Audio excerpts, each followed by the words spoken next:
welcome you back for the next session in biosensors, that is cell-based biosensors. So far in our earlier sessions we have seen various molecular-based biosensors, like using enzyme you have seen, using antibodies you have seen, using hormone receptors you have seen, and last session you have seen even using a single-stranded DNA. So these things we categorize them as molecular-based biosensors, because all these things molecules. Enzyme is a molecule, antibody is a molecule, like DNA is a molecule. So within this molecular-based biosensors, they are so sensitive, they are so effective, but the main problem comes with they are meant for one particular analyte. And even within this also, even if they are particular to one particular analyte also, there is another point, that is they are meant to some concentration. So what happens if there is a different analyte? Or what happens if the concentration is more or less? Then how can a biosensor work? So these kind of questions pondered the scientists and led them to a conclusion. Instead of going for a molecular based biosensors, how about going with a cell based biosensor? So cell is a living organism. Here I am not talking about a dead cell, because taking a dead cell, immobilizing it onto any biosensor and exposing to any kind of analyte does not help you. So I am talking about a living cell. You take a living cell. For example, if a living cell is taken, you expose it to some temperature, what happens? If it is an optimum temperature, the cell functions well. If the temperature is decreased or increased, the metabolic rate gets varied. That means there is an expression from that cell. As long as suitable temperature, as long as suitable nutrients, or as long as any good analyte exposed to a cell responds in a positive fashion. If it is in a negative fashion, what happens? Then there will be a negative expression. Sometimes it may be to the shrinking of the cell, or sometimes it may lead to the death of the cell. Like this, one way or other way, even though you are not enough information, if you do not have enough information of what kind of analyte you are trying or you are searching in a particular sample, then molecular based biosensors may not be a right choice for you to select. There comes the cell based biosensor. In your syllabus you have actually microbial based biosensor, which is like 50 years of old. So almost 50 years old back, people have designed a microbial biosensor. But later a lot of events have happened. Today these cell-based biosensors are not at all confined for any prokaryote. People are using even eukaryotic cells. They are using fungal cells, they are using animal cells, they are using plant cells. And not just with the cell, today they have moved to the next level, they are even started using tissues. So when this kind of advancement happened, I just don't want you to confine your learning for microbial based biosensor, because the principle is same, the concept is same, but the current advancements you should be aware. That is why I have given you information related to cell based biosensor instead of microbial based biosensor, right? So if you see, as seen in this particular figure, you have an analyte.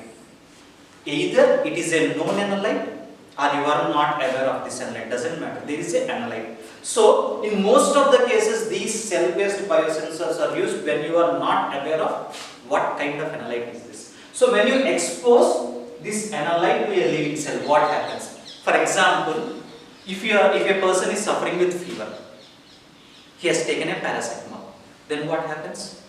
The body temperature reduces. That means when you take a drug, your body is responding. Same thing, even because the body is responding, because the organs are responding. Why organs are responding? Because the tissues within the organ are responding. And why the tissues are responding? Because the cells the tissue is made of is responding. So the whole backstory, if you come back, the cell can respond to different kind of analytes. So either a positive reaction or a negative reaction, what happens? You get a readable output. So how is this happen? Whether again is there a need for transducers? How do you get a display unit? All these kind of questions might be pondering in your mind. But let me clarify.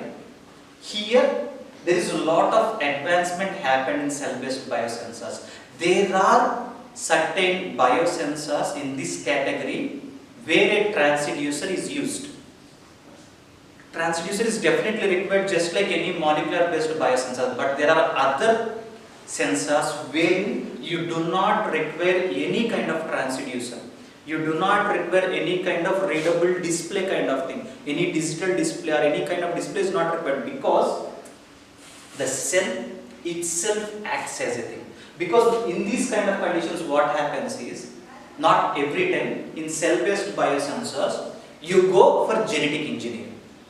You insert a required gene along with a reporter gene.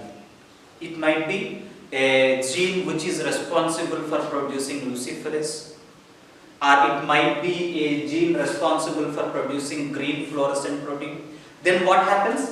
When the analyte is exposed, that particular gene interacts and responds. If the gene is interacting and responding, then along with that, the reporter gene is also responding. Then for example, if it is a green fluorescent protein, just like the one you see in this diagram, then what happens? The cell starts giving light. It starts emitting light. So if the cell is emitting light means, obviously what happened? Whatever expected analyte you have exposed has entered into the cell. So that itself tells you, based on the glow you get, based on the intensity of light you get, you can easily understand whether the expected analyte is there or not. There ends the story. This is how easy and the best way. So compared to all the categories, cell-based biosensors are even cheaper and effective in their work. They may be some not sensitive as molecular-based biosensors, but they are good enough to understand the analyte and they are cost-effective for the users, right? So if you see, as I told you, all this information you can once again go through. So, like, how do they respond? I already told you. Sometimes the response may be the dead cell. Always you need not do genetic engineering. Always you need not insert any kind of fluorescent protein or light emitting proteins or light emitting genes inside the cell. You need not do that. General exposure also gives you a lot of information. In this case, if you see, there is 3 possible options. The cell might be dead. That means the analyte has killed the cell. So there is some harmful substances within the sample. So you should be careful. What kind of that, all this analysis you can do in the next further steps, right? Sometimes what may happen? Cellular shape change. Every cell has a specific shape. That shape is maintained because of the integrity of the cellular organelles, right? So if the analyte has caused any kind of damage, then what happens? The shape might be changing. Or sometimes you might find a damaged membrane. The cell is alive, still functional, but it caused some kind of damage, or it might release of some intracellular chemicals. So based on their ability, based on their response, you can use certain transducers. In this kind of releasing of any chemicals or damage of any membranes, most of the times people use either calorimetric transducer, fluorescent transducer or luminescent transducer, right? Or if the cell is dead, you need not go exclusively for transducers, but still there are transducers to understand what kind of damage it happened, like impedimetric, voltammetric, aptometric, potentiometric. So all these kind of transducers will help you to understand what actually happened, right? So this is as simple as a cell getting exposed to a poison. For example, you take poison. If a person takes poison, what happens? He dies. And whether every poison will kill a person? Again, there comes the question. What is the concentration of that poison?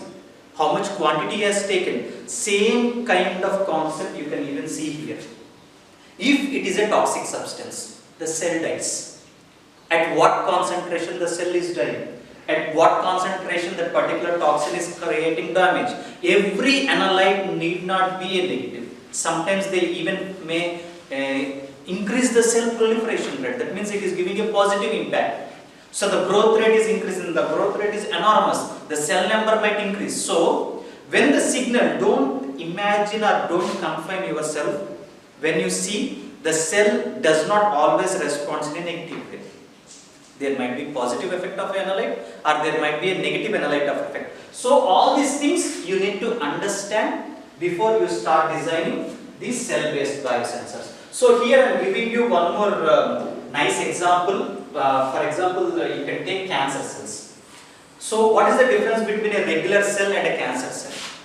So you are already aware a cancer cell has no limit in proliferation. They double their number very fast when compared to a regular cell, right? So here you have an electrode and this electrode is having a signal, right? And when you expose the cells, normal cell rate division, because of this particular transducer, what happens? It gives a signal. But when you expose the same thing with cancer cells, since the rate of cancer cells is so high, then what happens? The signal is also increasing. So based on this, you can easily tell whether it is a regular cell or a cancer cell. Because the simple concept, cell divides very fast. Uncontrolled cell division is cancer. So there is no control, cell is keep on dividing. When cell is keep on dividing, the number is increasing. Because of the number is increasing, the transducer is understanding what kind of or how many cells are available on that particular transducer and it is responding. So based on that response, you get a signal, right? And there is another nice example you can see here. This is about, you can see quartz crystal microbalance biosensor. And here the cells which you are seeing are not regular cells, they are cardiac myocytes. So you are already aware there are three types of muscle cells in your body: striated, unstriated, cardiac. So when you keep these three type of muscle cells in three different Petri plates, it is very easy to differentiate. I am not sure whether you have seen anytime any cardiac muscle cells. You can even see in YouTube also, there are a lot of videos available. The muscle cells, cardiac muscle cells, have a distinct character. They keep vibrating. They keep vibrating so much because the main difference between all these three type of muscle cells is these cardiac muscle cells has a lot of mitochondria. High number of mitochondria are available. Muscle cell itself has more number of mitochondria, and coming to cardiac myocytes, they have high number of mitochondria, which means if more mitochondria means, then the important thing you should understand, more metabolism. More metabolism means more energy is involved within this cell. So when there is a lot of energy, what happens? These cells cannot be stable, even though they are supposed to be a cell culture layer, monolayer culture system. Even though they are not suspension culture, they are supposed to be stable. They keep vibrating. That is why if you keep them in any Petri plate, if you culture them in any Petri plate, they keep vibrating, they keep moving. So this quartz crystal, which is so sensitive, when you start culturing these cells, what happens? When the number is increasing, the vibration increases. If the vibration is increasing, then what happens? The quartz crystal linked with these gold electrodes, what happens? Absorbs them. That absorbed thing is transferred and you get a display. See how simple is it? Because if you understand the physiology of a cell, every cell has its own way of responding. So based on that you can utilize certain concepts. Here the simple concept, cardiac myocyte keeps vibrating. So take those cells and immobilize them on a particular quartz crystal electrode, or in this case the quartz crystal electrode is acting as a transducer, right? So when the cells keep on growing, already immobilized cardiac cells can be taken on this transducer and expose them to certain chemicals. Whether the chemical is causing any damage to the cells, you can easily understand, because if the number of cells is reducing, the level of vibration also reduces. If the vibration reduces, then what happens? The oscillation reduces. The oscillation reduces, the signal starts dropping down. So either the increase in number or the decrease in number can be easily recognized, and you can understand. This kind of benefit you get when you go for cell-based biosensors, right? Then comes the next concept, that is reporter. I already told you. Earlier cases we have not done any kind of genetic engineering, but definitely when there is no specific marker that is supporting the cells, then what happens? You need to take the help of a transducer, because you cannot understand what exactly is happening. But when you do not want to go for any kind of transducer, when you want to make it completely biotechnology based devices, then what happens? Happily you can go for genetic engineering. So in genetic engineering you have the chance of either modifying the existing genome or insertion of whatever particular gene of interest you have, and whether the experiment is successful or not, you can always link it with the reporter genes. So most of the times the markers are either luciferase or green fluorescent protein or GUS, that is nothing but beta glucuronidase. So these three are considered as most favorable or suitable markers which we insert along with the gene of our interest. So these things will help us in easily recognizing. So if you see in this diagram, you have a particular, for example, in this diagram you can see luciferase is a reporter gene. Then your gene of interest is inserted. When you transcribe them into a particular cell and you expose them, what happens? If the analyte is triggering this gene, then what happens? Simultaneously, which is linked with the luciferase is also getting triggered. Because of that, what is happening? The enzyme is also being released and you get light. So this is very simple. Here you do not require any transducer. You do not require any kind of display unit. Once the analyte is exposed to cell, because of the genes inserted in the cell, what happens? You are getting the expression. That's kind of easy, right? Then similarly, green fluorescent protein, the one which is so similar to the existing thing. There you are getting luciferase enzyme and you are getting here, along with your gene of interest, you are coding the green fluorescent protein. So when you expose this to a chemical, what is happening? The second line, if you see, chemical is being exposed.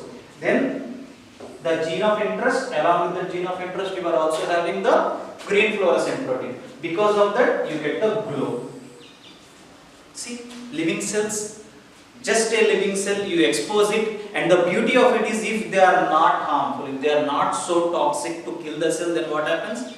You can keep on working. You change the sample, then the glow goes away because there is no more analyte. If the cell is still living, you can reuse them. So when the major difference comes between molecular based biosensor and the cell based biosensors is they are reusable. If the analyte is not toxic enough to kill these particular cells. So because they are reusable, what happens? The most important thing, if you see here, all the advantages you can see. They are sensitive. Obviously a living cell, considered to any living cell, none of the molecules can be sensitive. Right? Because the living cell at any concentration, at any analyte, they can easily respond. So their sensitivity and selectivity and high throughput in situ detection. That is in the living state, in whatever state they are, in whichever place they are, you can easily expose. They are also even portable. Compared to other biosensors, you need not take major care. The only care you need to consider is whether they are living or not.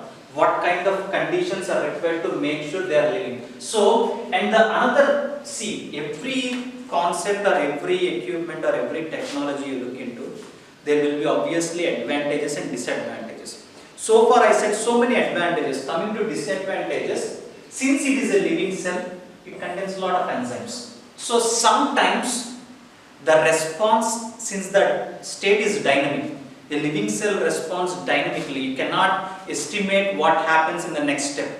Because after exposing, it may lead to some other reaction inside the body. The metabolic chain might be broken. The metabolic reaction may be hampered. Because of that, what happens?